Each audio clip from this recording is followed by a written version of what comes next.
Amém, irmãos. A paz do Senhor Jesus. Graças a Deus aqui estamos reunidos nessa noite para a nossa terceira aula do livro Profetas Menores, o 13º livro. Hoje, com a ajuda de Deus, estaremos falando dos profetas Miqueias, que aqui já está, e também do profeta Naum, a nossa programação para hoje. Vamos nos colocar sobre os pés, vamos orar, dando já as boas-vindas aos alunos aqui presencial, boas-vindas aos alunos que nos acompanham à distância, de tantas partes desse Brasil e do mundo. Semana passada, inclusive, anunciava, enviei mais um kit 4 kits para a cidade de Metairie, próximo de Nova Orleans, dos Estados Unidos da América. A nossa turma lá na América só cresce, graças a Deus. Sejam bem-vindos nossos alunos aí de Nova Orleans, Deus abençoe vocês.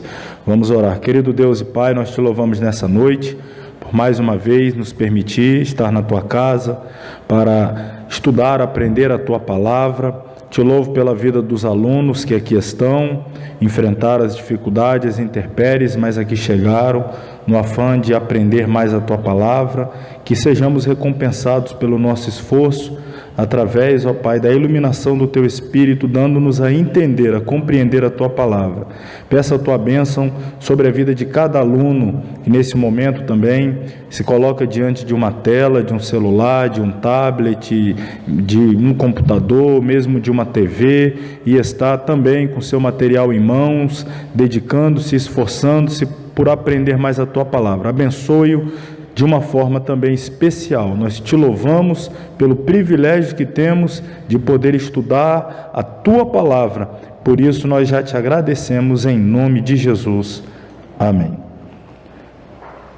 Bom, meus irmãos, a nossa aula dessa noite, como já dito, vai girar em torno dos profetas Miqueias e Naum.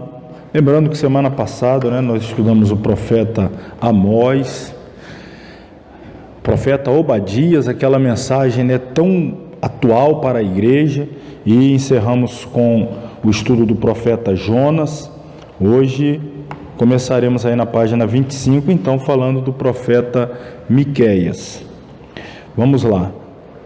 O autor, Miqueias, cujo nome significa quem é como o Senhor. Quem é como o Senhor. Ele era natural da cidade de Moresete, uma pequena cidade de Judá. A referência à destruição vindoura de Samaria indica que o profeta começara seu ministério priorizando esta cidade, invadida em 722 a.C., provavelmente nos anos 740, a última década do reinado de Jotão. Seu ministério, que se espalhara por todo o reino de Ezequias, está aí de 715 a 686 a.C., é registrado em Jeremias 26, 18 e 19.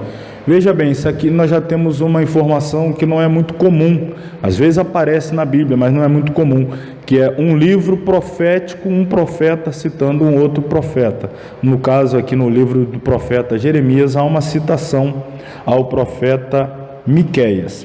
Neste texto, Miqueias é lembrado por ter anunciado corajosamente que a cidade de Jerusalém, como ocorrera com Samaria, seria destruída. Hoje em dia, Miqueias é mais lembrado pela beleza da profecia sobre o nascimento de Jesus e sua calorosa e positiva descrição da vida de comunhão com Deus.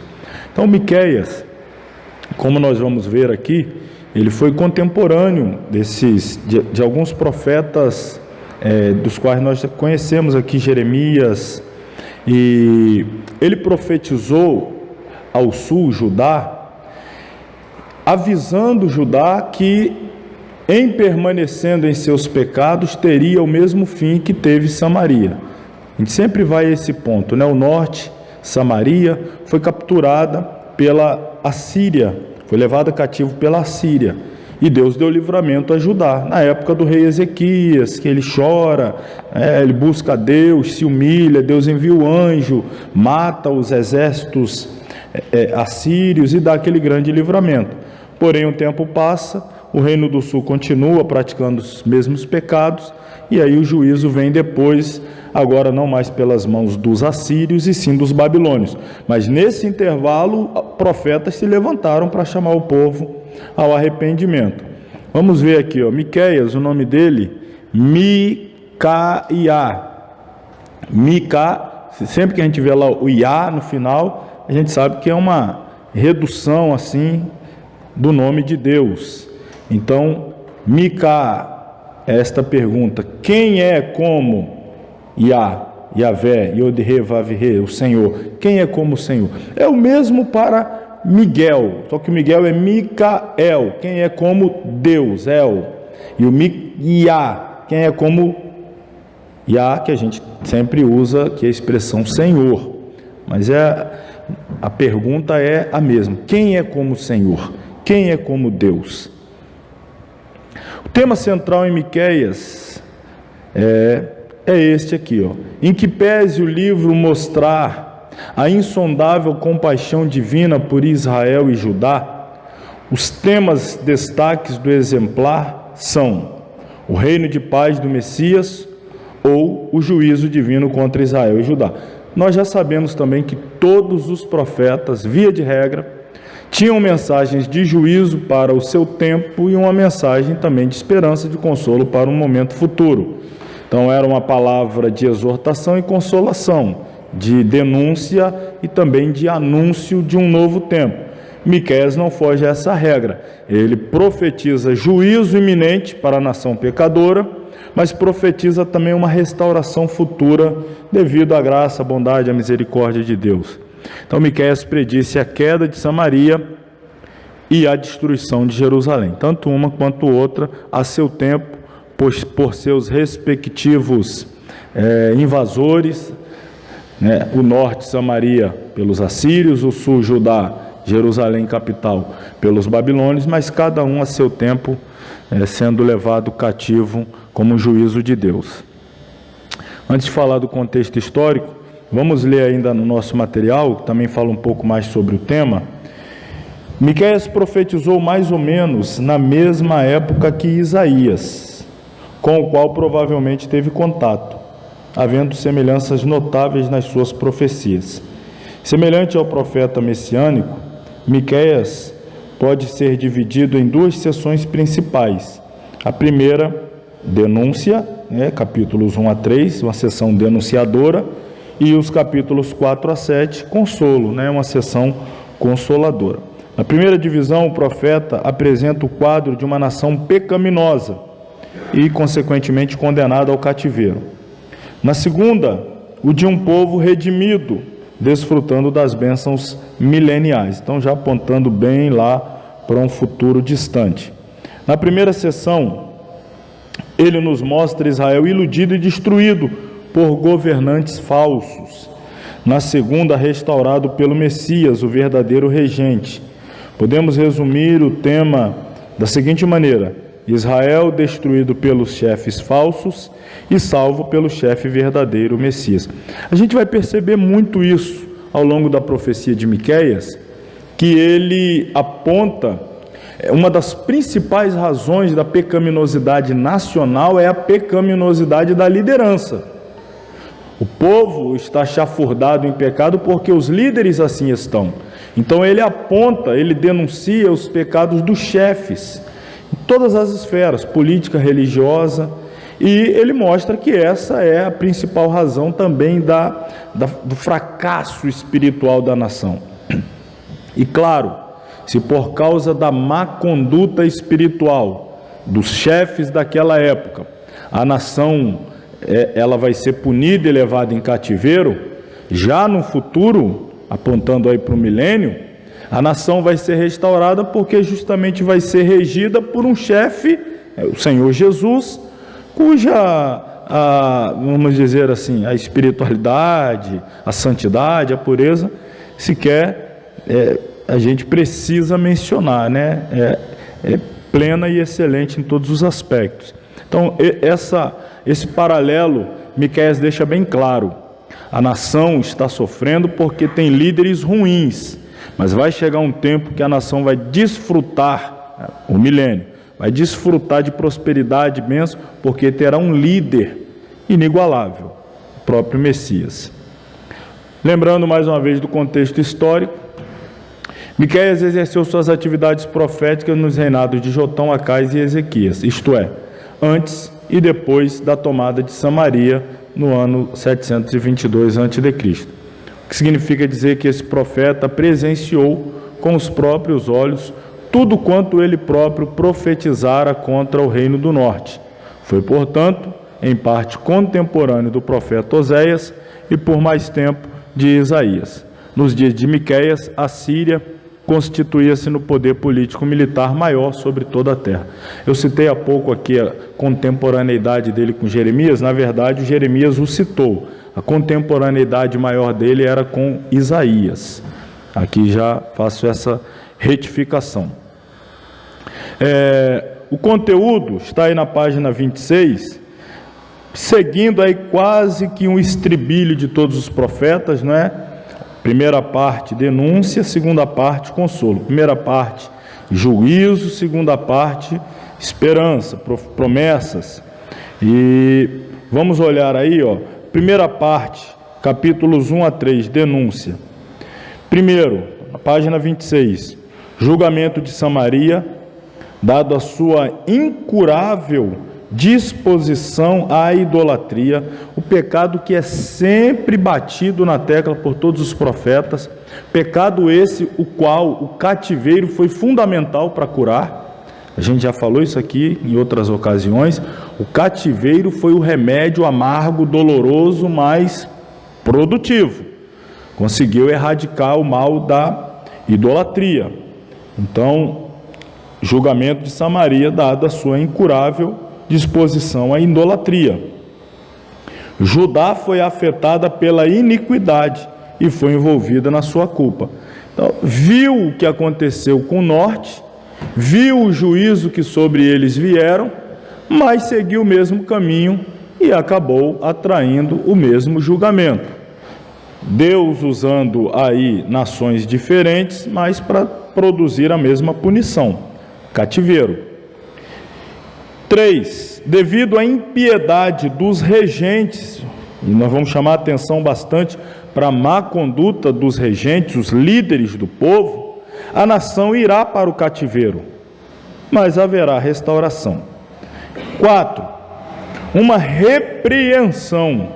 Miqueias é veemente, irmão, vocês vão perceber, ele é veemente em repreender os chefes do povo por sua indiferença à verdade e à justiça, e por seus motivos mercenários, sempre movidos por ganância, por busca de algum favorecimento pessoal. Uma forte denúncia contra regentes civis, regentes espirituais, profetas e sacerdotes. Em quinto lugar, fechando essa primeira parte de denúncia, a nação sofrerá pelos pecados dos seus chefes, porque evidentemente participa da sua iniquidade. E aí nós poderíamos comparar até lá com Jeremias. Então, é claro, os chefes tinham suas responsabilidades, mas a nação reproduzia os pecados.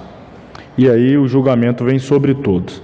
Então vamos analisar aqui alguns versos destacáveis de Miqueias, nessa primeira parte. Capítulo 1, versículo 1.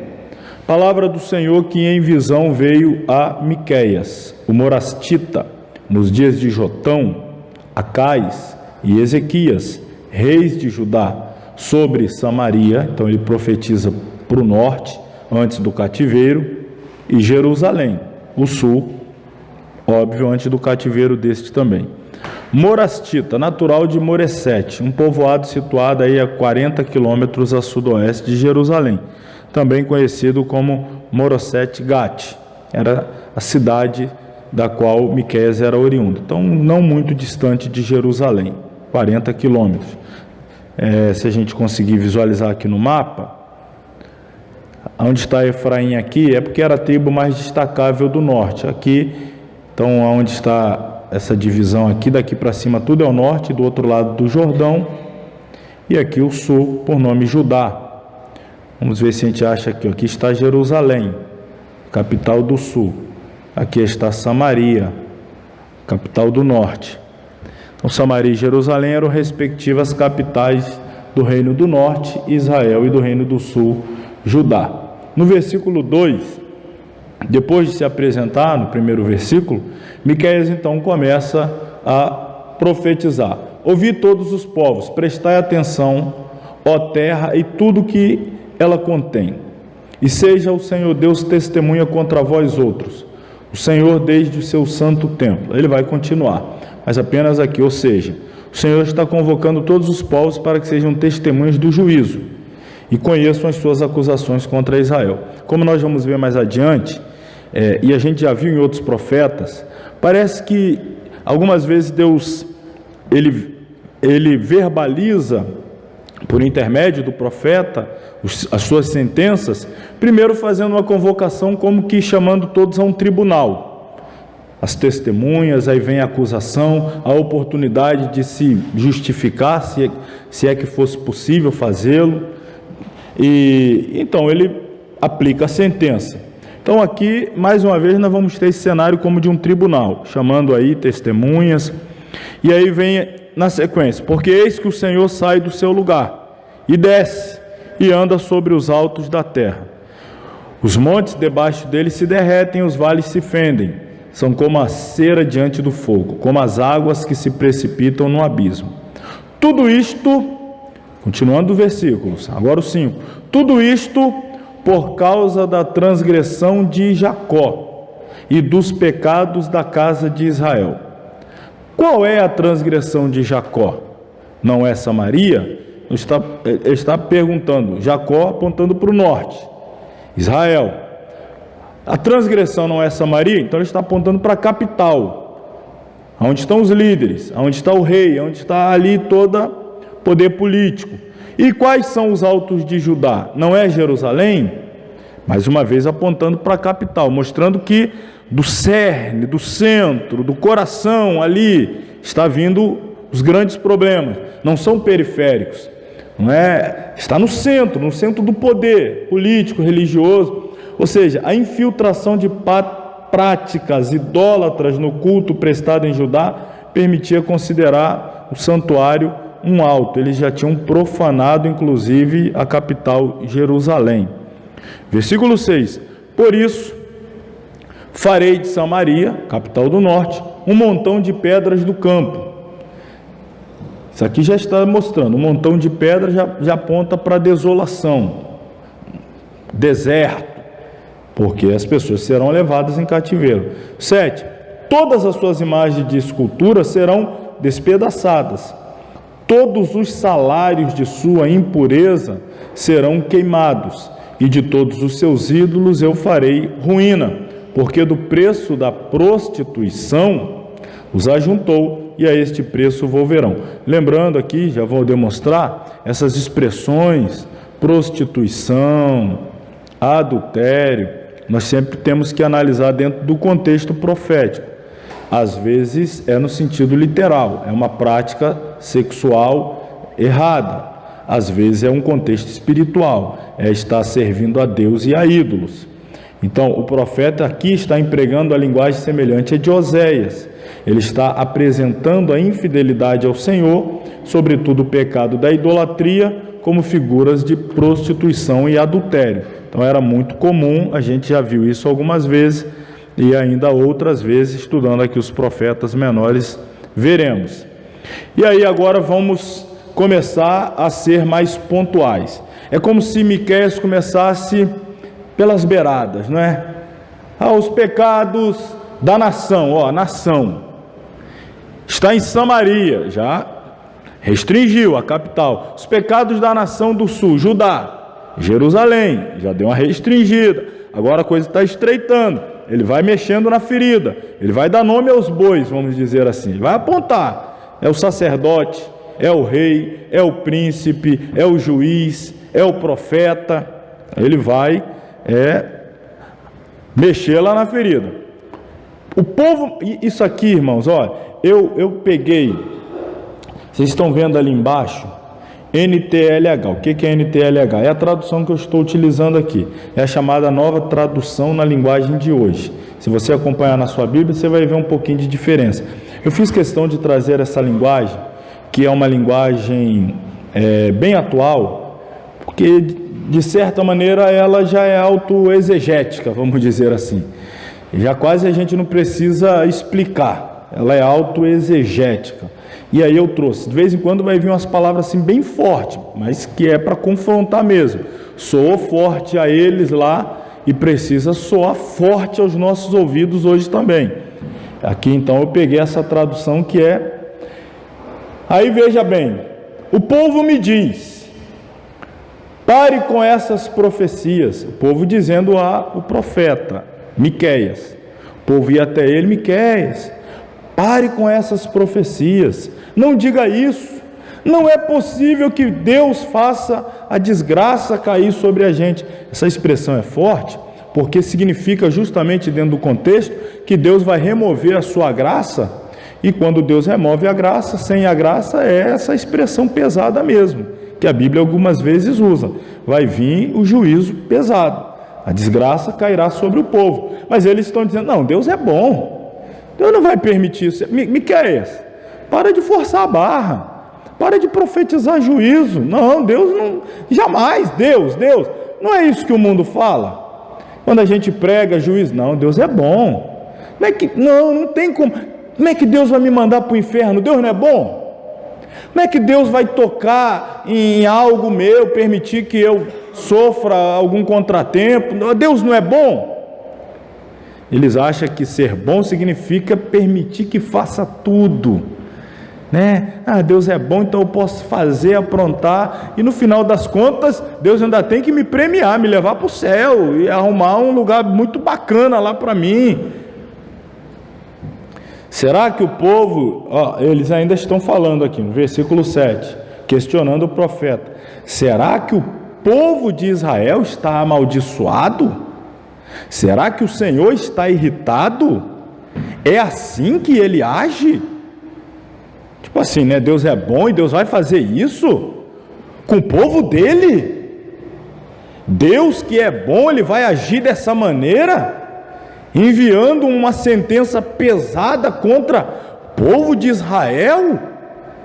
O profeta, que essa gente, agora aqui já é, eu pulei o 6 e o 7, são as palavras dele. No 11 já é, agora Miqueias dizendo, dando o diagnóstico da realidade espiritual do povo, dizendo, o profeta que essa gente prefere é aquele que anda pregando mentiras e falsidades, prometendo vinho para todos. Será que é diferente hoje? O profeta que essa gente quer é aquele que anda prometendo mentiras, falsidade. Deus vai te abençoar, hoje é o dia da tua vitória, é hoje. Não quer saber a situação espiritual de ninguém, não está preocupado como as pessoas estão vivendo diante de Deus, e está prometendo bênção. O profeta usa até uma linguagem aqui, essa do vinho, chega a ser irônica. Miqueias descreve de forma irônica o profeta que busca o aplauso do povo, uma pessoa sem princípios, mais propensa a recomendar o uso de bebida forte do que recomendar a conversão ao Senhor. Olha que tipo de profeta, está diante de um povo em pecado, mas ao invés de recomendar que o povo se arrependa e volte para Deus, recomenda, brinde mesmo, se alegre mesmo, festeje mesmo, Deus é convosco, a vitória é certa. Esse é o tipo de profeta que o povo gosta, e não são esses que vivem aí em muitos altares, com as suas agendas abarrotadas, sendo aclamado, pedido pelas multidões. Por quê? Porque não mexe na ferida de ninguém, não manda ninguém se arrepender, não manda ninguém abandonar pecado, mas vai lá dizer que Deus vai abençoar, vai dar vitória. Assim como os falsos profetas atacaram Jeremias e Amós por pregar a verdade de Deus, também combateram Miqueias por proclamar fielmente a mensagem do Senhor. Esses homens adotavam uma teologia superficial, que não tinha lugar nem para o pecado, nem para o arrependimento. O argumento deles: somos povo especial de Deus, argumentavam, e ele jamais permitiria que esses juízos ocorressem em sua terra. É o argumento deles. Desde que o povo praticasse, participasse das atividades religiosas, manteria afastada a ira de Deus, mesmo que não estivessem adorando de coração. Os judeus eram filhos de Abraão e Deus jamais quebraria a promessa que havia feito a Abraão. Tais eram as suas falsas convicções. Então, na mente deles Deus mandou a gente guardar o sábado. A gente não guarda o sábado? Deus falou para a gente vir trazer tal e tal oferta. A gente não está trazendo tal e tal oferta? Então, por que Deus está irado? A gente está fazendo o que Ele mandou. Então, na mente deles a gente está cumprindo a liturgia, a gente está guardando a religião. Então, como é que Deus vai nos punir? Nós temos promessa, somos filhos de Abraão, temos promessa. Aí é que está o perigo. As pessoas acham, isso aqui é sério, as pessoas acham que por terem um passado que em algum momento agradou a Deus, eles estão liberados por terem um futuro que desagrade a Deus e que Deus não vai punir, porque sempre vai ficar levando em consideração o passado. Mas eu não já fiz assim, já não fui assim, não já agia, eu não tenho promessa, eu não sou descendente de Abraão. Então acha que pode aprontar, porque Deus não vai levar em consideração esses pecados, mas vai apenas olhar ali para a sua genealogia, para algo que tenha feito no passado. Isso é muito perigoso. Esses falsos profetas estavam enganando o povo ao dar-lhe a falsa certeza de que tudo estava bem na terra. Miqueias instou o povo a sair da terra, pois apesar das promessas dos falsos profetas, não encontraria nela descanso algum. Os falsos profetas estavam usando a religião para ganhar dinheiro e para desfrutar prazeres, e não tinham preocupação alguma com o futuro de sua nação. Então, os profetas, que também não são bobos, entenderam o que o povo queria e davam ao povo o que o povo queria. E com isso, eles conseguiam o que queriam também. Era uma troca. O povo queria falso profeta, os profetas se transformavam em falsos profetas. E com isso, eles extraíam do povo o que eles queriam, que era dinheiro, ganância. E aí ficou aquele círculo. O profeta não tocava no pecado do povo, o povo financiava as vaidades dos profetas. E aí a repreensão continua. Capítulo 3. Veja que ele começou tocando nos profetas, mas ele vai tocar também nos chefes do povo, na liderança civil. Capítulo 3. NTLH. Para facilitar. Versículos 1, 2, 3 e 4. Escutem, líderes e autoridades de Israel. Vocês deviam praticar a justiça e, no entanto, odeiam o bem e amam o mal. Vocês tiram a pele do meu povo e arrancam a carne dos seus ossos. Vocês devoram o meu povo, arrancam a pele, quebram os ossos, cortam a carne em pedaços, como se faz com a carne que vai ser cozinhada. Virá o dia em que vocês clamarão ao Senhor Deus, mas Ele não os atenderá. Vocês fazem o que é mal e por isso Ele não ouvirá as suas orações. Olha como agiam os líderes. Arrancavam a pele, couro, a carne, exploravam o povo. Será diferente nos dias atuais? Os líderes do povo, os monarcas, líderes civis, tanto do norte quanto do sul, os sacerdotes, lideranças religiosas e espirituais, representavam a palavra de Deus escrita, constituíam-se assim, então, legítimos representantes da lei. E os profetas, representantes da palavra falada, revelada, eram grandes líderes espirituais. Então, Miqueias está condenando atitudes contraditórias à lei de Deus, praticadas por monarcas, por sacerdotes, por profetas. Veja, irmão, quando tem compromisso com Deus mesmo, não tem esse negócio de grande, pequeno, de é líder, é liderado. Se tem compromisso com Deus, entrega mesmo a verdade. Os profetas enganam o povo. Olha isso aqui, que sério. Está na sua Bíblia, só que eu peguei a tradução na linguagem de hoje, uma tradução livre, repito mais uma vez, que facilita. Mas é isso que está escrito lá, ó. Os profetas enganam o povo. Para os que lhes pagam, eles prometem paz, mas ameaçam com guerra os que não lhes dão nada. A oferta é boa, a mensagem é boa. A oferta não é boa ou não tem oferta, então prepara que o profeta também vai vir bravo. O Senhor diz a esses profetas: em vez de visões, vocês terão a escuridão. Em vez de revelações, haverá somente trevas para vocês.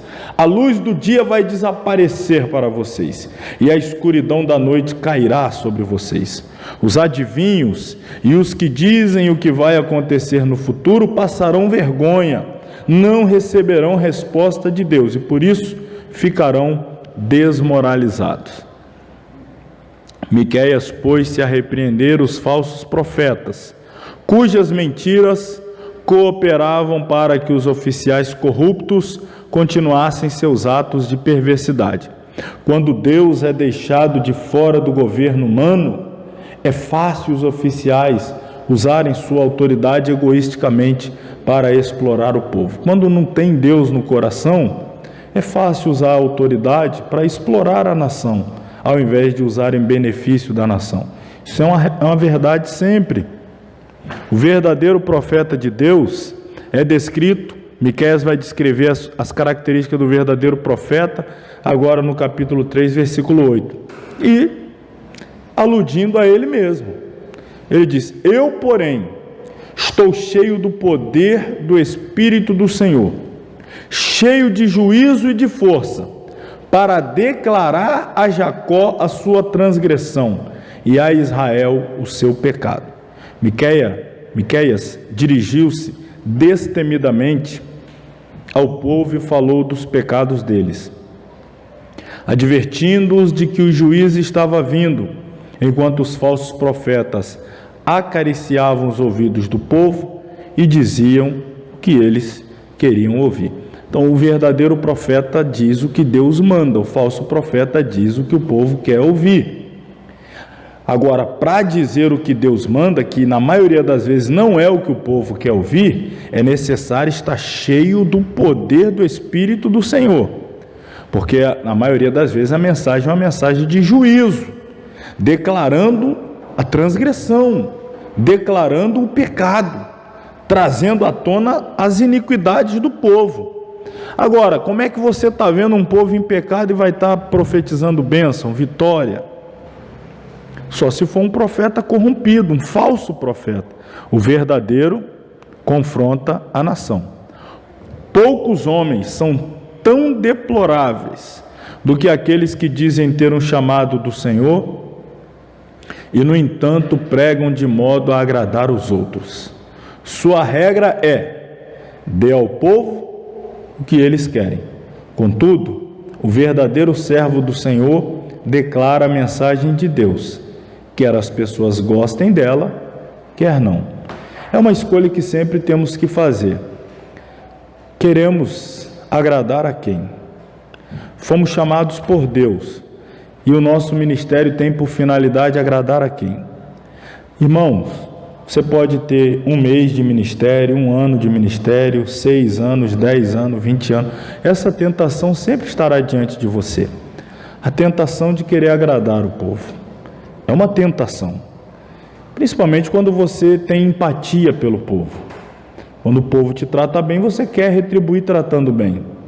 Mas só que quando você assume a responsabilidade de ser porta-voz de Deus, o seu querer deve ficar de lado, a sua vontade deve ficar de lado. Às vezes as pessoas não vão compreender isso, vão levar para o lado pessoal. Eu já falei aqui várias vezes, eles confundem a mensagem com o mensageiro. Se você prega uma mensagem de juízo, eles acham que você não gosta deles. Se você prega uma mensagem de bênção, acham que gosta. E, na verdade, é o contrário. A pessoa que prega uma mensagem só para agradar o povo é porque pouco se importa com o povo. Está vendo o povo indo para o inferno e está nem aí. E às vezes aquele que se dispõe a confrontar o povo, esse ama o povo, porque está disposto inclusive a ser mal visto, mal quisto, mal falado, mas ele quer o bem do povo. Então ele enfrenta a tentação, ele vence a tentação de agradar o povo e ele cumpre o seu ministério e agrada a Deus. Sua ignorância do caráter do Senhor e das estipulações de sua aliança lhe enchia de falsa confiança. Tendo em vista que somos judeus, o povo dizia assim, pensavam eles, povo escolhido de Deus, coparticipante de sua aliança, o Senhor não permitirá que mal algum nos aconteça. Mesmo que pequemos, Deus jamais nos entregará nas mãos do inimigo. Para nós pensarmos, isso aqui é algo muito sério. Qualquer teologia que facilite nosso pecado não é uma teologia bíblica. Mas existe essa teologia que facilita o pecado, que abranda o pecado. Só falta falar bem do pecado, mas quer convencer que o pecado não é tão ruim assim, não é tão grave assim. Essa teologia não é uma teologia bíblica. Assim a nação sofrerá o castigo divino devido aos pecados dos líderes.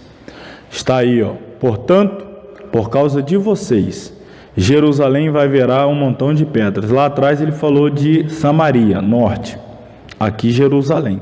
O monte Sião vai ser arado como um campo, e o lugar onde fica o templo se tornará uma floresta. Irmão, imagina que palavra dura essa para a nação. Falar que onde o templo estava ia virar uma floresta, ia crescer ali mato, grama, árvore, ia ser derribado. Isso, irmão, isso aqui não precisa ir muito longe. Quando foram acusar Jesus de blasfêmia, disseram, esse aí disse que destrói o templo e o reedifica em 3 dias. O sumo sacerdote rasgou a veste e disse, blasfemou. Que história é essa que derriba o templo? É isso aqui que Miqueias está falando. O lugar onde o templo está hoje, visualize bem, porque depois ele não vai ficar mais aí não. Isso aí vai crescer uma floresta aí. Ele vai ser derribado. Isso era uma palavra muito dura, muito confrontadora. Aí entramos na segunda sessão de Miqueias. Como todos os profetas, além da sessão condenadora, tem a sessão consoladora. Página 26, capítulos 4 a 7. Consolação. Ainda que Sião seja destruída, será restaurada e exaltada nos últimos dias. Segue aí um esboço sugerido. Naqueles dias haverá. Claro, apontando aqui principalmente para o milênio, tá, irmãos? A gente vai ver isso bem. Administração universal. O monte da casa do Senhor será estabelecido no cume dos montes. Haverá uma visitação universal para que muitos povos vão afluir a Jerusalém. Educação universal para que nos ensine os seus caminhos. Uma legislação universal. De Sião procederá a lei. Uma evangelização universal. A palavra do Senhor, de Jerusalém percorrerá toda a terra. Haverá uma pacificação universal. Uma nação não levantará espada contra outra. Haverá uma adoração universal. Andaremos em o nome do Senhor nosso Deus. Haverá uma restauração universal. Dos que cocheiam, farei a parte restante, e dos que foram arrojados para longe, uma poderosa nação. Então isso aí fala de restauração. E uma coroação universal, o Senhor reinará sobre eles. Segunda parte, capítulo 4, versículo 9 e 10. Mas esta visão é para o futuro, para o tempo atual. aflição, desespero e cativeiro.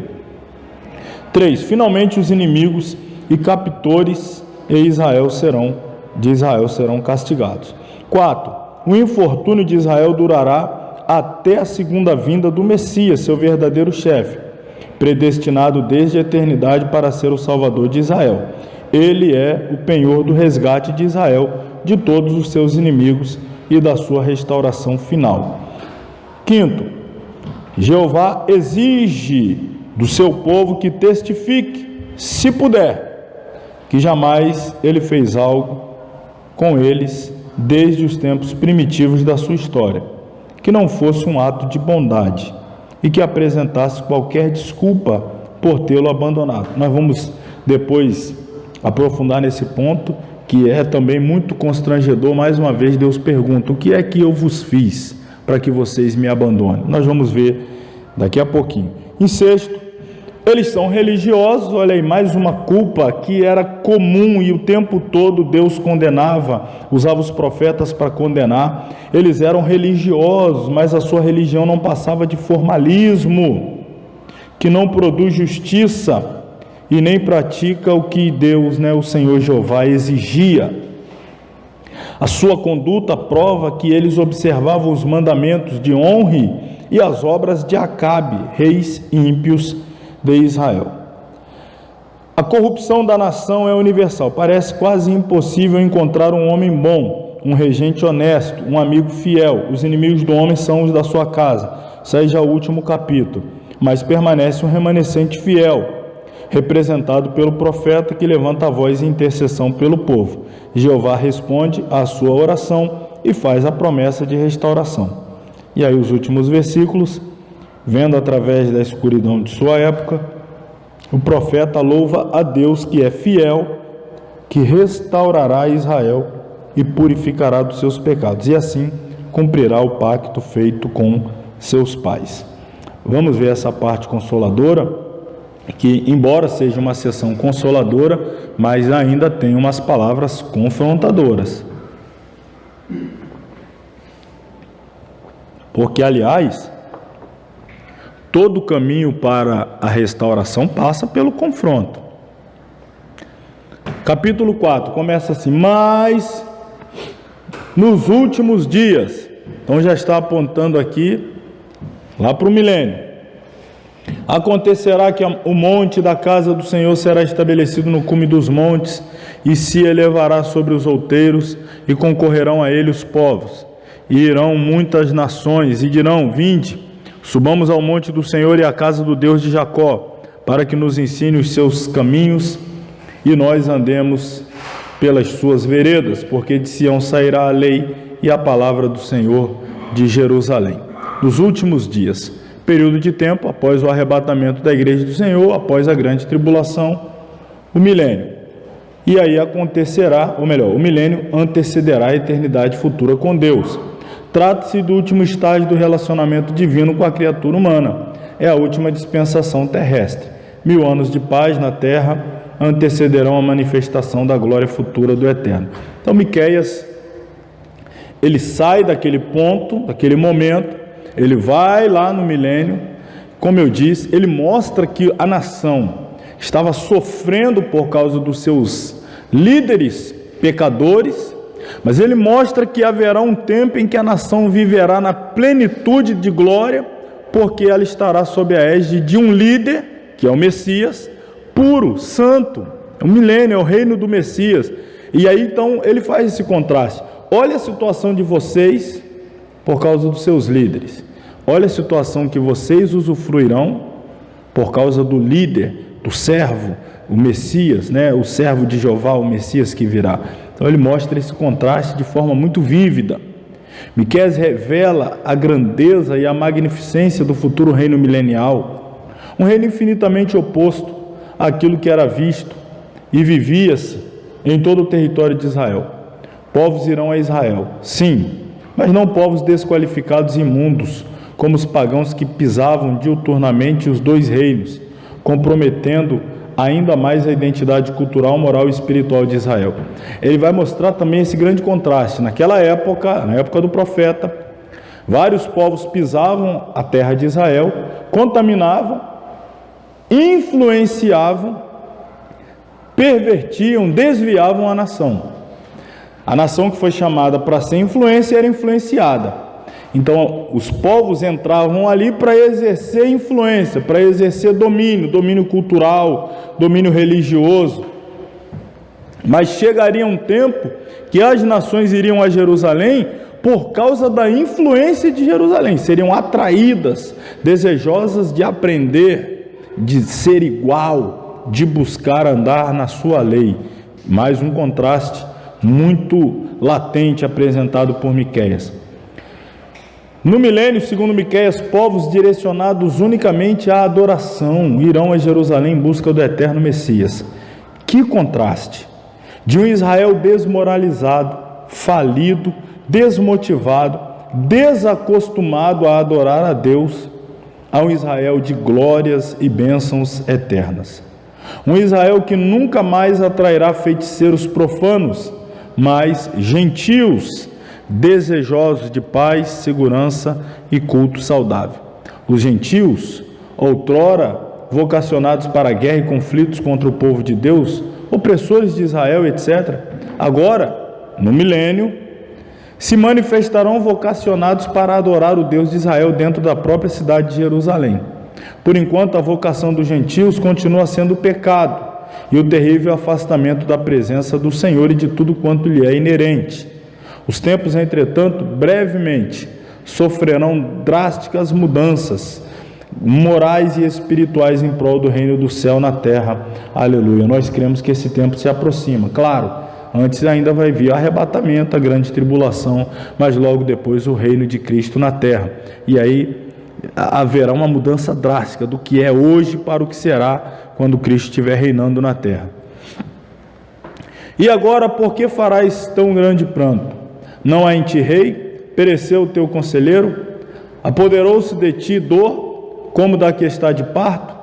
Sofre dores e trabalhos, ó filha de Sião, como a que está de parto, porque agora sairá da cidade, e morarás no campo, e virás até a Babilônia.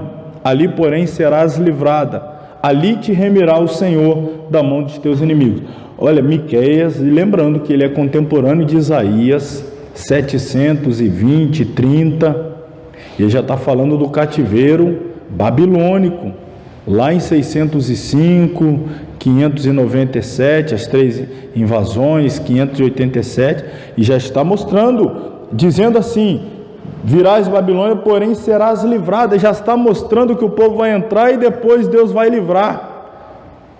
O profeta já está vendo o juízo, mas já está vendo Deus também depois dando a vitória. É tremendo, né, quando Deus mostra mesmo ao profeta.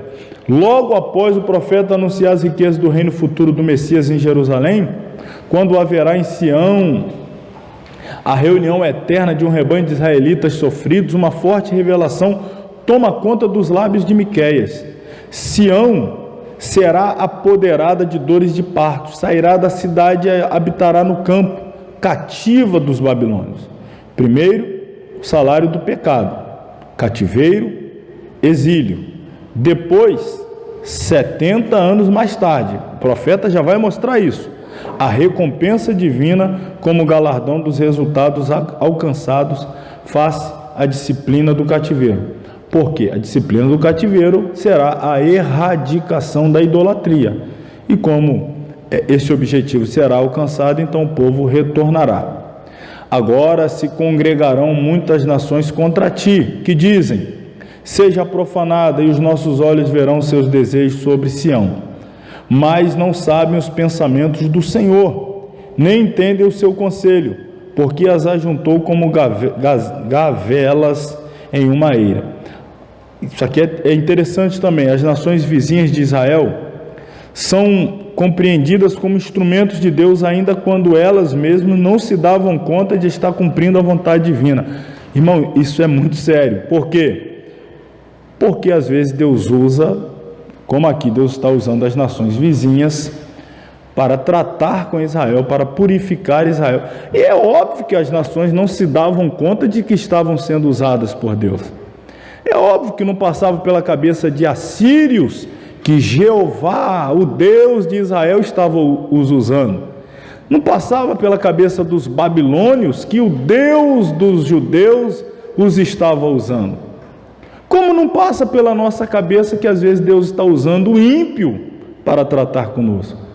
É um patrão ímpio, um vizinho ímpio, sei lá, um atribulado qualquer, e Deus o está usando para nos castigar, mas aquele castigo é para tratar uma área da nossa vida. E a gente, esse atribulado, esse endemoniado, esse filho do Satanás, e não sei o que mais, e vai desqualificando a pessoa, e às vezes Deus está usando ele para tratar alguma área da nossa vida. E é claro que ele não se dá conta, mas nós temos que ter, às vezes, sensibilidade espiritual para perceber isso. Capítulo 5. Acho que uma das mais famosas profecias de Miqueias, quando ele faz a predição do nascimento do Messias. Versículo 2: E tu, Belém Efrata, posto que pequena entre milhares de Judá, de ti sairá o que será Senhor em Israel. Agora, olha isso aqui: cujas origens são desde os tempos antigos, desde os dias da eternidade. Que mistério, hein? De ti sairá, vai nascer de ti alguém que a origem dele é desde os tempos antigos, desde os dias da eternidade. Óbvio que não era uma pessoa comum, óbvio que não era um ser humano qualquer. Belém, do hebraico Betlehem, casa de pão. A proeminência de Belém no Antigo Testamento estava no fato da sua associação com Davi. Foi o lar dele, foi onde Samuel ungiu o rei. A sua primeira unção foi em Belém. Em sua profecia, Miqueias revela vários fatos importantes sobre o Messias. Em primeiro lugar, ele é o Deus eterno, cujas origens são desde os tempos antigos, desde os dias da eternidade. Jesus saiu da eternidade e entrou na história humana, enviado pelo Pai para morrer pelos pecados do mundo. Porém, foi também verdadeiramente um homem, pois nasceu como uma criança. Aqui está o milagre da encarnação, o eterno entrando no tempo, o Deus soberano se fazendo homem. E Miqueias profetizou e deu inclusive a localização, o GPS, onde ocorreria. Versículo 4: ele permanecerá e apacentará o povo na força do Senhor, na excelência do nome do Senhor seu Deus, e eles permanecerão, porque agora será ele engrandecido até aos fins da terra. E aí, o versículo 2, ele fala da entrada de Jesus no mundo. Já no versículo 4, ele já está falando da volta de Jesus. Você percebe como às vezes interpretar profecia é complicado? Porque está dentro de um contexto. Ele fala da entrada de Jesus, sua primeira vinda, o nascimento, e agora está falando do reino dele se estendendo por toda a terra. Com o nascimento de Cristo Jesus na cidade de Belém, ficou assegurada na ressurreição do Senhor a continuidade da dinastia davídica, que havia sido interrompido em 586, quando por ocasião do cativeiro babilônico, o que ocorrerá quando por ocasião do milênio, um descendente de Davi voltará a reinar a partir de Jerusalém. No entanto, entre o nascimento do Messias em Belém e o futuro reino de glória messiânico, encontra-se aí a sinistra grande tribulação, que é a última semana lá das 70 semanas de Daniel, período de purificação da nação, para que ela possa ter direito a adentrar o milênio. Quando todos os israelenses no estado de Israel serão impiedosamente caçados como animais selvagens pelo dragão, o diabo, lá do capítulo 12 do Apocalipse, e pelo governo do anticristo, do capítulo 13. Ocasião em que milhares de israelitas em Israel e espalhados pelas nações da terra sofrerão as piores agruras de toda a sua história bíblica e secular. Aí olha o que o texto diz: porque aquele dia é tão grande, que é os 7 anos, que não houve outro semelhante. É tempo de angústia para Jacó, ele porém será salvo dela, o remanescente vai escapar para o milênio. Capítulo 6, aquela parte que eu disse da contenda do Senhor com o seu povo, as maldades de Israel, Deus não terá compaixão. Versículos 1 e 2, mais uma vez, chamando o tribunal, convocando o tribunal. Ouvi agora o que diz o Senhor: levanta-te, contende com os montes e ouçam os outeiros a tua voz. Ouvi, montes, a contenda do Senhor, e vós, fortes fundamentos da terra, porque o Senhor tem uma contenda com o seu povo, e com Israel entrará em juízo. Então esta passagem utiliza ali a linguagem dos processos judiciais em Israel. O cenário seria como que um tribunal de justiça, de proporções cósmicas, é claro. Os outeiros, montes, fundamentos da terra são testemunhas, e o Senhor vai apresentar as suas acusações. Versículo 3: ó povo meu, que te tenho feito? É constrangedor Deus perguntar isso, não é? Que maldade criei contra meu próprio povo para merecer o que fazes contra mim? É Deus perguntando: o que foi que eu te fiz para merecer esse retorno? E a próxima pergunta ali em amarelo: em que te enfadei? Em que te enfadei? Enfadar é causar aborrecimento, esfastiar, incomodar, molestar, cansar. Deus está perguntando: em que eu te cansei? Testifica contra mim. Testificar é fazer uma declaração contra ou a favor. Testificar o quê? Contra o Todo-Poderoso Senhor.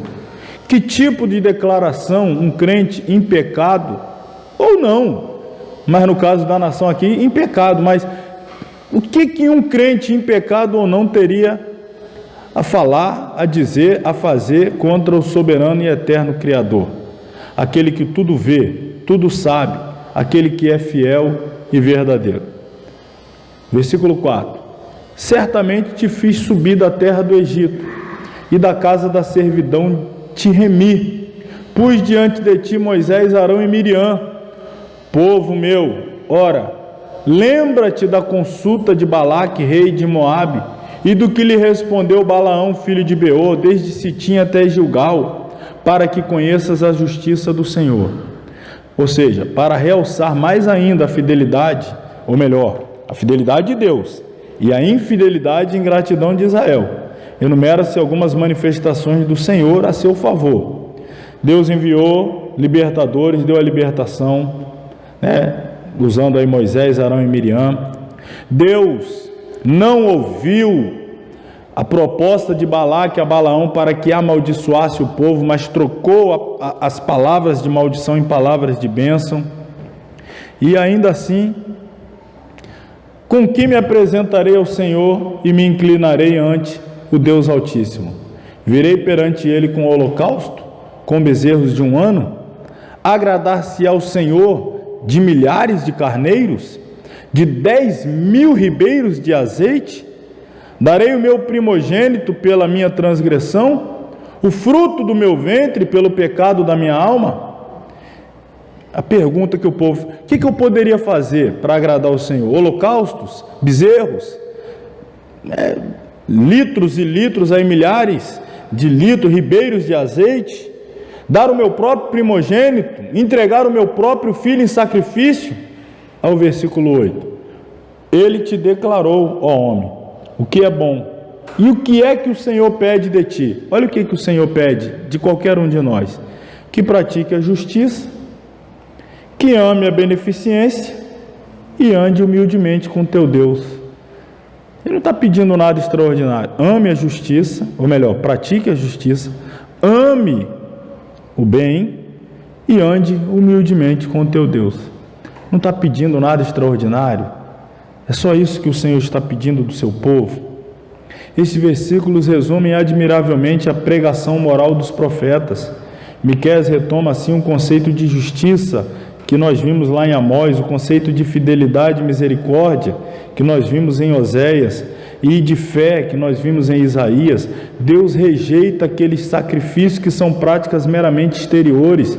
De nada vale um culto, uma liturgia, se ela não vem acompanhado com o coração, né, contrito, quebrantado. O último capítulo de Miqueias, o 7, mais uma vez é trazido à tona a corrupção da nação e mais uma vez se fala da esperança messiânica. Versículos 1 em diante. Ai de mim, porque estou como quando são colhidos frutos do verão, como os rabiscos da vindima. Não há cacho de uvas para comer, nem figos temporãos que a minha alma desejou.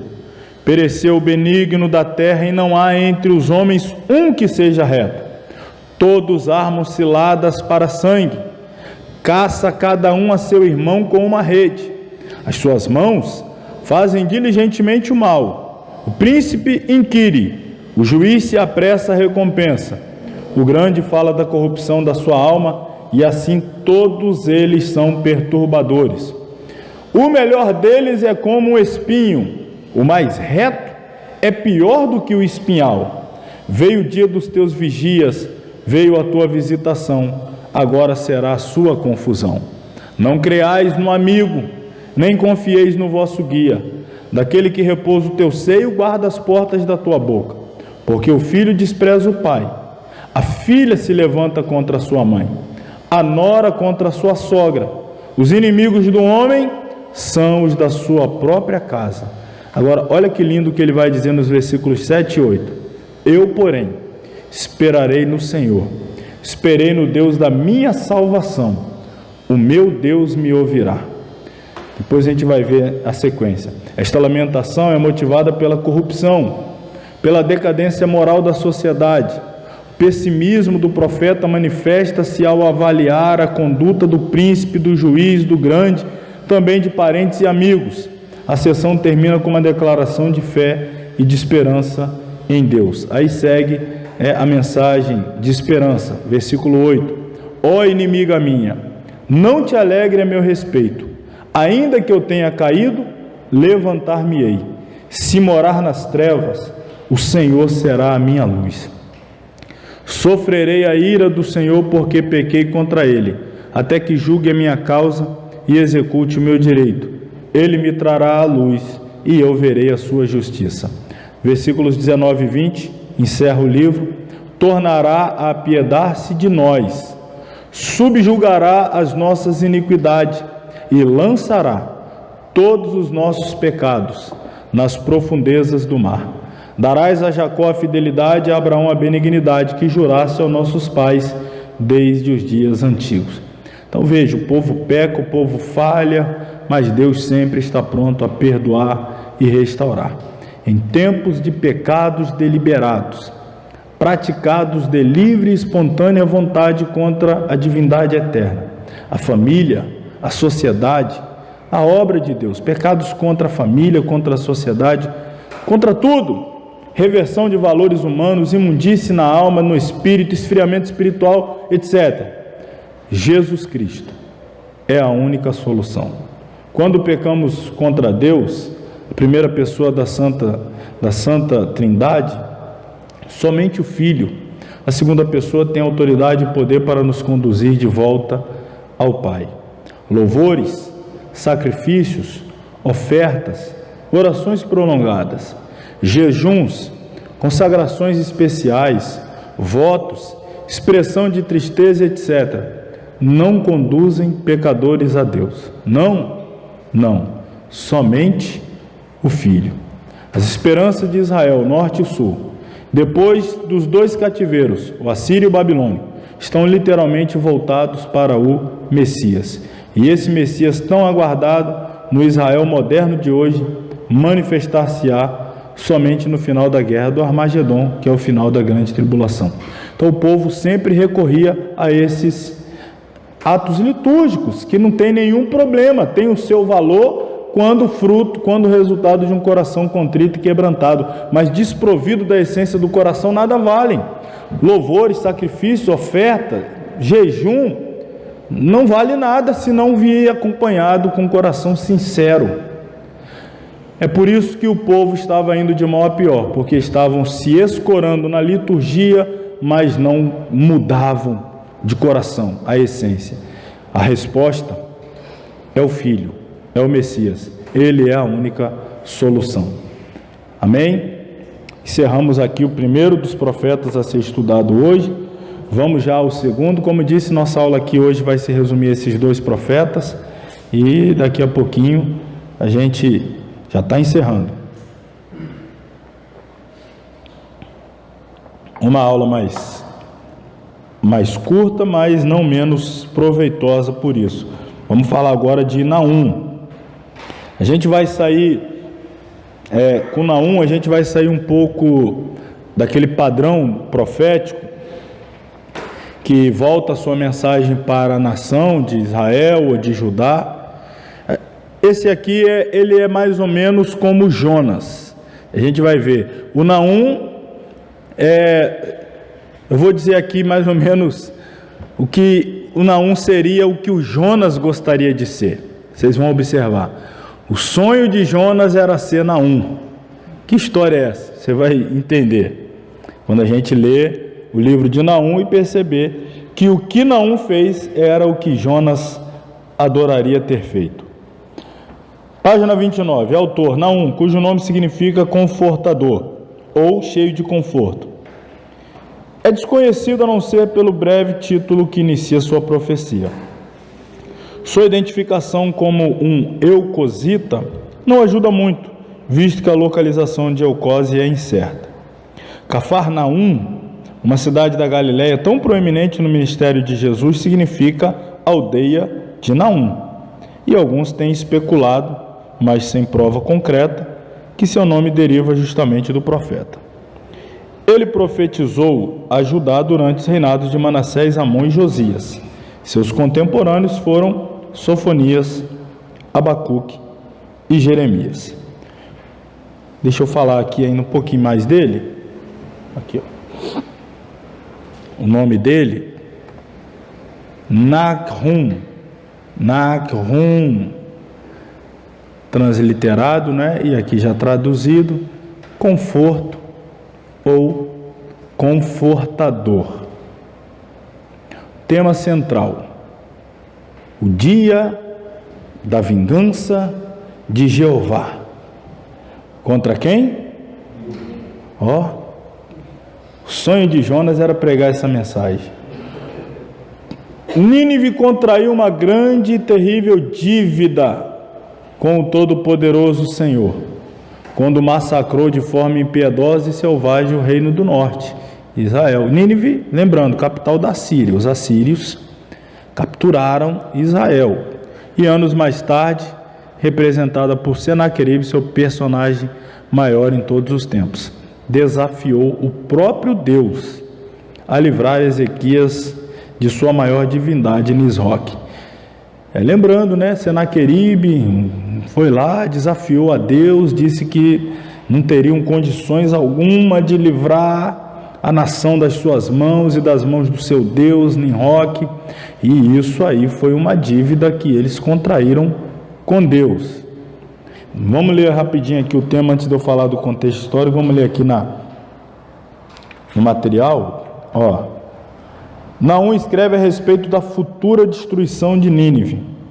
Imagine como o povo de Judá ficou feliz ao ouvir: o destruidor sobe contra ti, ó Nínive. A Assíria era um inimigo desumano, como vimos lá em Jonas, e por isso era tão odiada pelos judeus. O profeta Naum escreveu esse pequeno relato em uma época em que Nínive estava no auge de seu poderio. Ninguém poderia sonhar que Nínive cairia, mas Deus conhece o futuro e deu a mensagem a Naum para que transmitisse ao amedrontado povo de Judá. Essa era uma mensagem de advertência contra Nínive. Ela já ouvira a admoestação do Senhor havia 150 anos por intermédio de Jonas. Não havia esperança para Nínive. A paciência do Senhor se esgotara e seu julgamento cairia sobre a cidade. Antes, essa era uma mensagem de esperança para Judá, a fim de encorajá-lo a confiar no Senhor. Em momentos de muito perigo, cada capítulo deste livro conta-nos alguma coisa a respeito do Senhor e também sobre a queda da cidade. Então, lembrando, Deus enviou Jonas com a mensagem, a nação se arrependeu, Deus deu o livramento. Passou o tempo, eles voltaram a praticar pecados até piores, e depois foram cruéis com a nação de Israel. E agora então o juízo de Deus se manifestaria. Deus teve misericórdia em um momento, mas agora era a hora do juízo de Deus entrar em ação.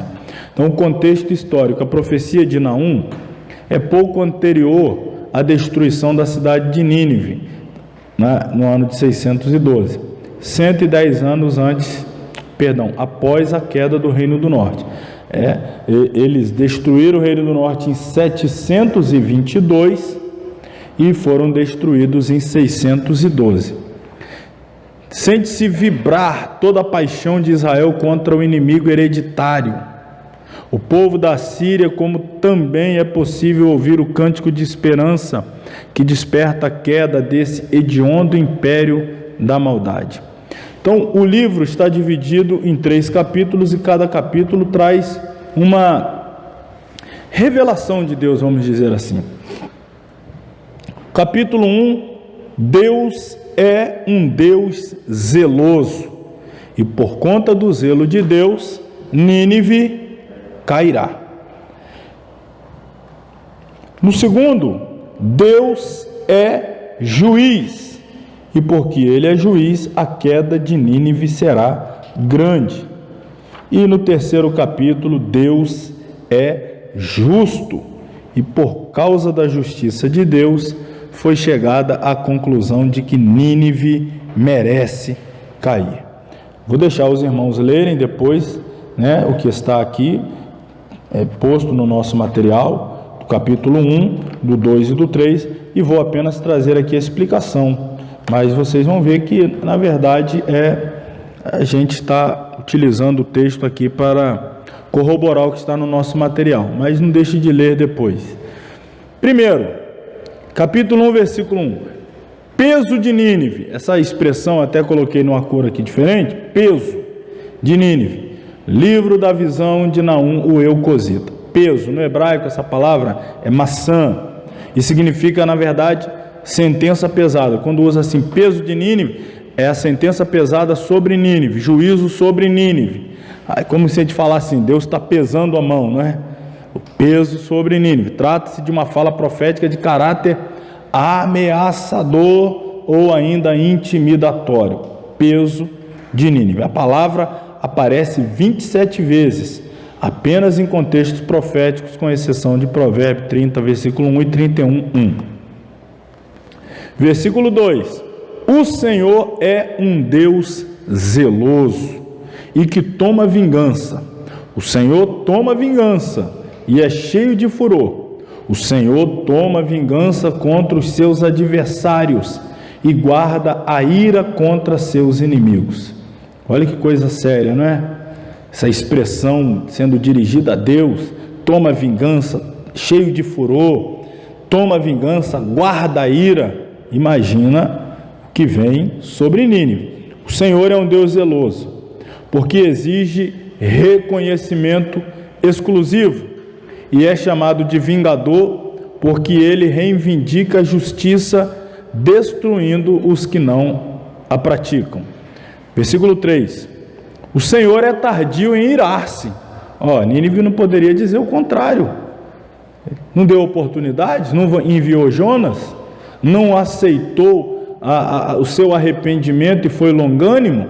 Depois ele voltou a pecar, e olha quando foi que eles destruíram Israel, 722, e olha quando o juízo virá sobre eles, 612, 110 anos depois. Deus não é longânimo, tardio em irar-se? Ele é tardio em irar-se, mas grande em força, e ao culpado não tem por inocente.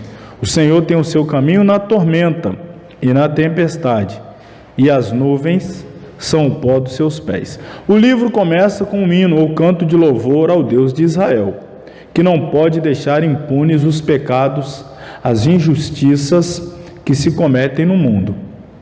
Conforme os versículos 2 e 9 não se trata de um capricho divino, mas de uma exigência da justiça e da santidade de Deus. Versículos 7 e 8 ainda do capítulo 1. O Senhor é bom, uma fortaleza no dia da angústia, e conhece os que confiam nele.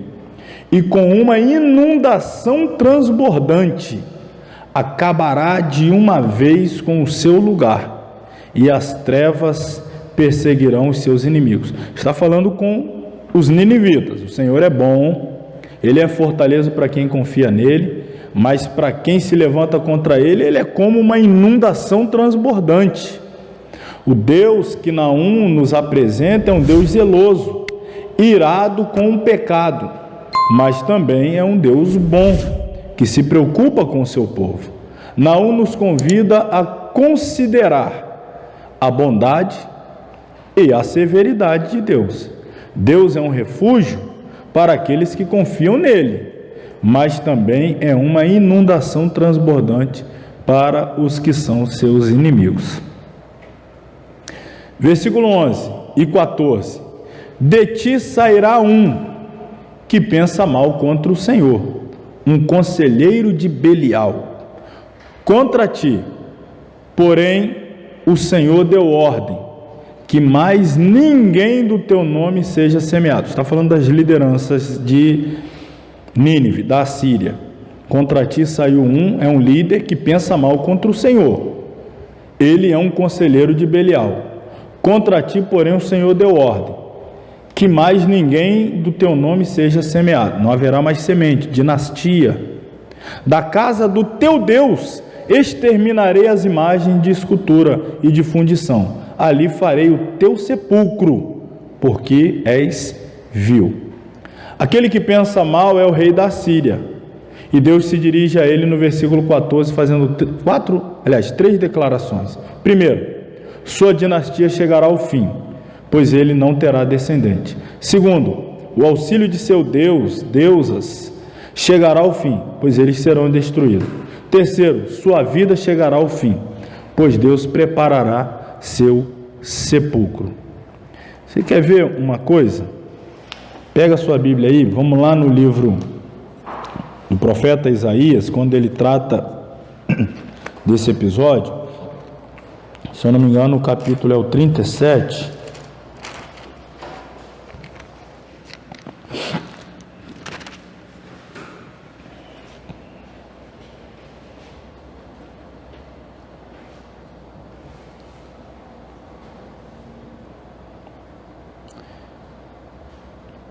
É, 37.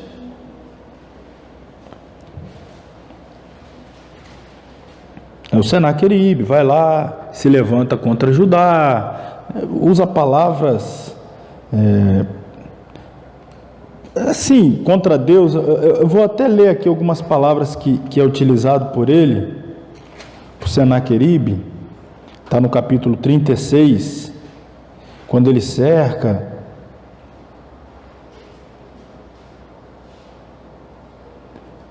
36:14, por exemplo. Assim diz o rei: não vos engane, Ezequias, porque não vos poderá livrar, nem tampouco Ezequias vos faça confiar no Senhor, dizendo: infalivelmente nos livrará o Senhor, e esta cidade nos será entregue nas mãos do rei da Síria. Não deis ouvido a Ezequias, porque assim diz o rei da Síria: aliai-vos comigo e saí a mim, e coma cada um da sua vide e da sua figueira, e beba cada um da sua água, da sua cisterna. Veja o que ele está dizendo: não confie no Senhor, confie em mim. Ainda ele diz aqui no 18: não vos engane, Ezequias, dizendo: o Senhor nos livrará. Porventura os deuses das nações livraram cada um a sua terra das mãos do rei da Síria? Onde estão os deuses de Arpade, ou de Amate e de Arpade? Onde estão os deuses de Sefarvaim? Porventura livraram eles a Samaria das minhas mãos? Quais são eles dentre todos os deuses desses países? Os que livraram a sua terra das minhas mãos, que o Senhor livrasse a Jerusalém das minhas mãos.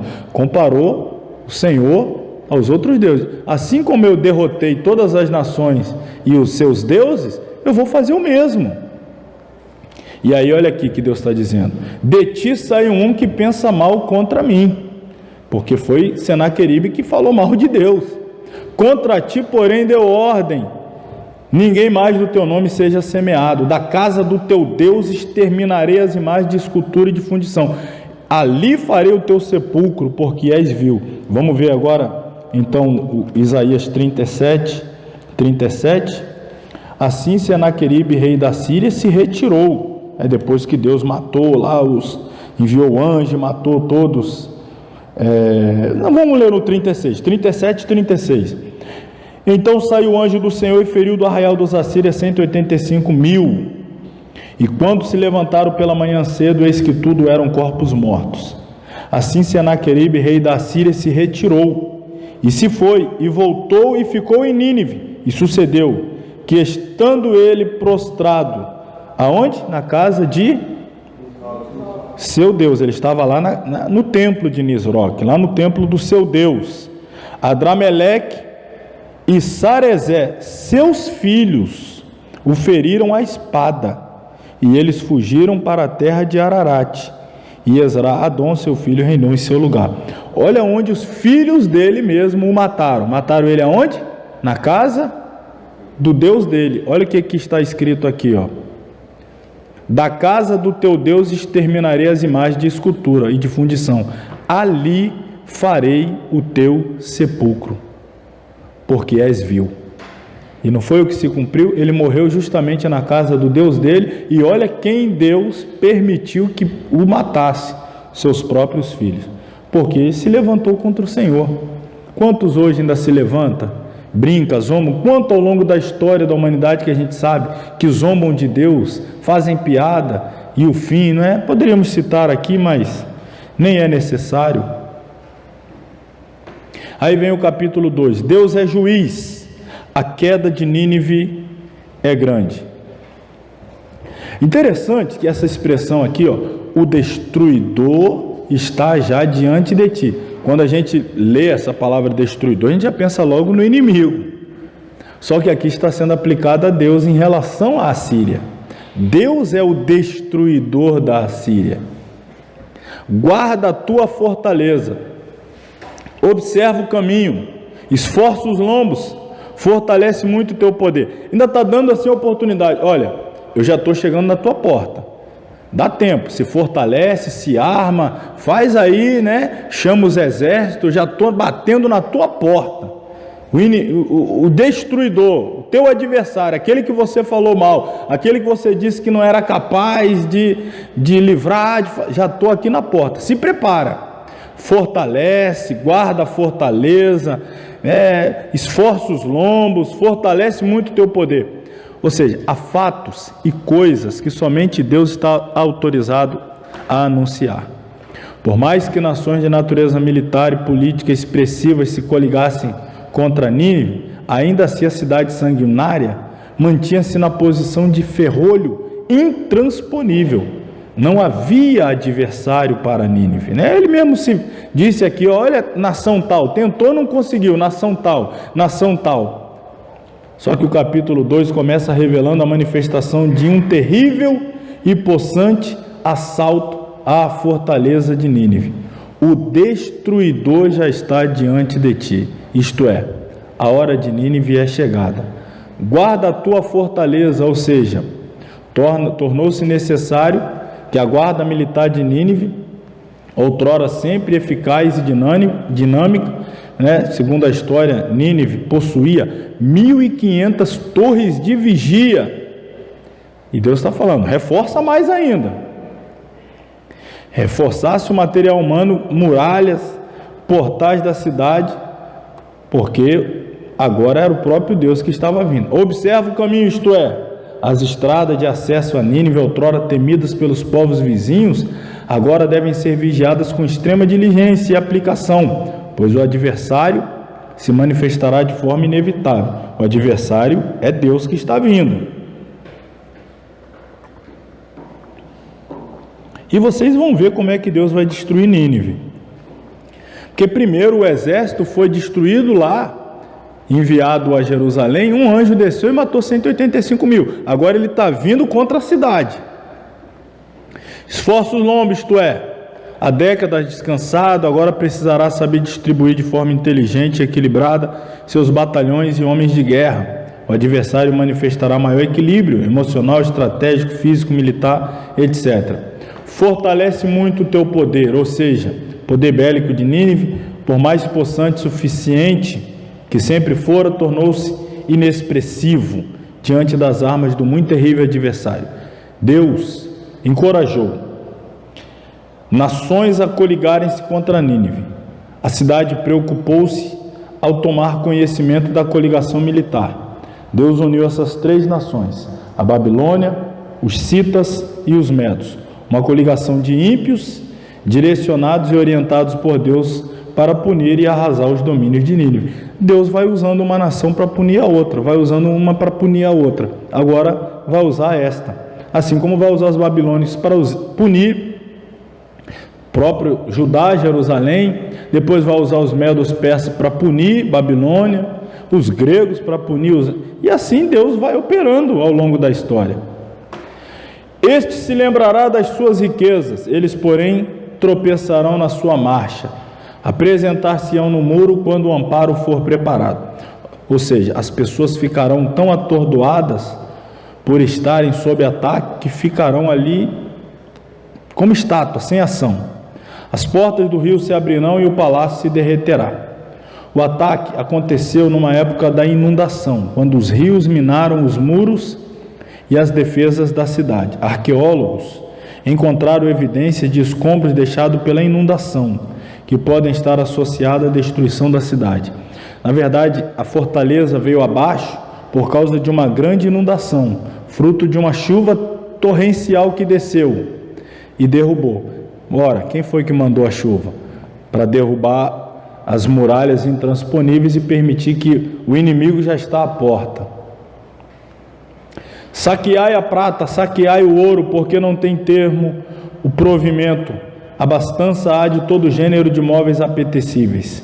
Vazia e esgotada e devastada ficará, derreter-se-á o coração, e tremem os joelhos, e em todos os lombos a dor, e os rostos de todos eles empalidecem. Saqueai, ou seja, a Síria havia saqueado muitas nações, incluindo Israel. Os despojos que podiam ser encontrados dentro de seus muros pareciam não ter fim. Entretanto, os tesouros de Nínive se esgotaram. Finalmente ela ficou vazia. Ela saqueou tantas nações, agora Deus dá ordem, agora saqueai a ela. Tudo que se planta se colhe. O que foi feito lá atrás a outros está sendo feito agora a Nínive. Onde está agora o covil dos leões e as pastagens dos leõezinhos, onde passeava o leão velho e o filhote do leão, sem haver ninguém que os espantasse? O leão arrebatava o que bastava para os seus filhotes e estrangulava a presa para as suas leoas e enchia de presa as suas cavernas e os seus covis de rapina. Essa linguagem aqui a gente vai entender. Cadê o leão, o leãozinho, a leoa?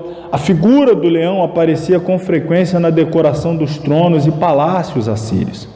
Aqui o leão representa o rei da Síria, caracterizado como o depredador de toda a terra. O seu covil é a cidade de Nínive, a capital do império, despojada da supremacia que exerceu durante mais de 100 anos. A leoa são as rainhas, né? Os leãozinhos seriam a dinastia. Então o capítulo termina com um verso que comprova que é Deus quem está por trás da destruição de Nínive. Versículo 13: Eis que eu estou contra ti, diz o Senhor dos exércitos, e queimarei na fumaça os teus carros, e a espada devorará os teus leõezinhos, e arrancarei da terra a tua presa, e não se ouvirá mais a voz dos teus embaixadores.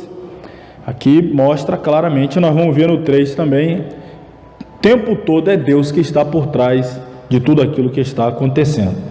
Para encerrar, o capítulo 3, ai da cidade ensanguentada, ela está toda cheia de mentiras e de rapina, não se aparta dela o roubo.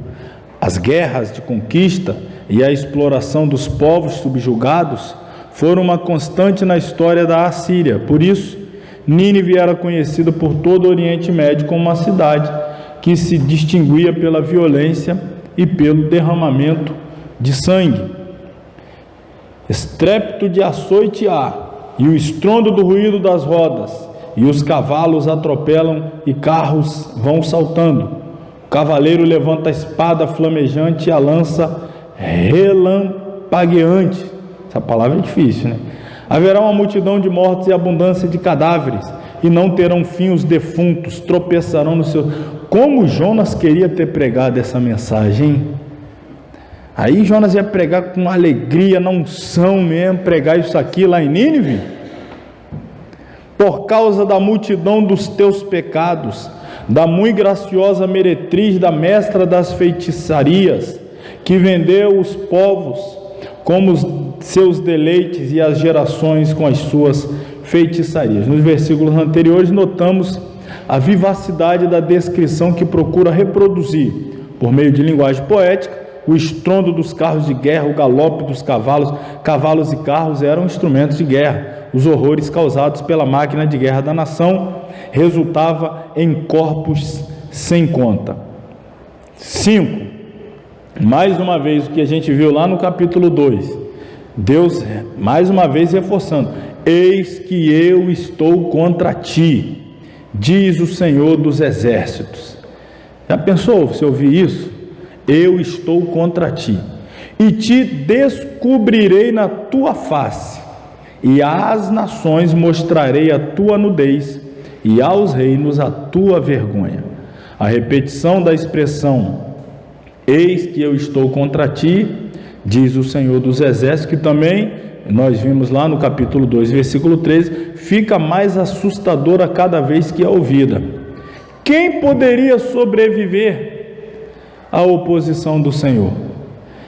A expressão, e te descobrirei na tua face, ou seja, o Senhor humilharia Nínive em público.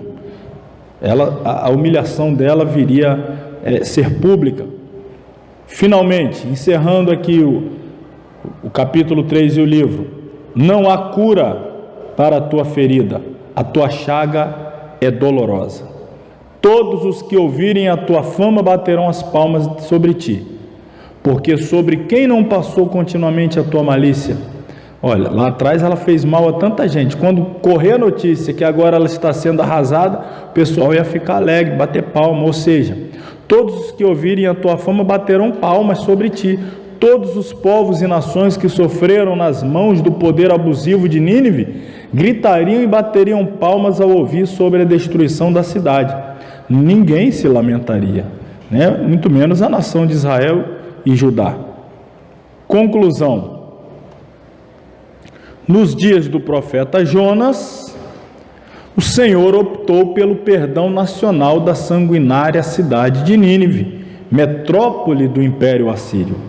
Agora, tempos mais tardes, nos dias do profeta Naum, a mesma Nínive, outrora perdoada com base no amor do Eterno, mesmo contra a vontade religiosa de Jonas, essa mesma Nínive recebe agora a trágica notícia da rejeição de Deus e um inevitável juízo avassalador.